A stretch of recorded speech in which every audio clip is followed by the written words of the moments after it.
ABAT stock, is this the right time to buy? Watch this very short 1-minute video till the end to find out.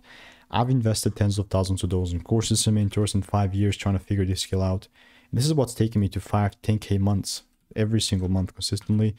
I have the proof to back it up because for 5 years I have made 40,000 videos every single day, right?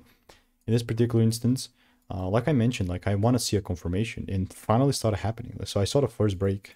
Ideally now, if there's like a second break above 177, then this is ultimately just game freaking on, right? And on the lower time frame, maybe like if I see a confirmation here and there's a double break, I'm still gonna look to kind of buy, but I just like a lower time frame idea, right?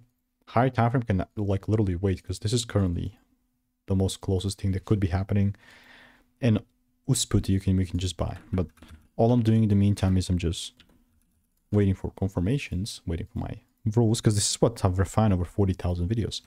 And if you want to learn how I'm making 5 to 10K per month trading, click the first link in the description, get my free emails.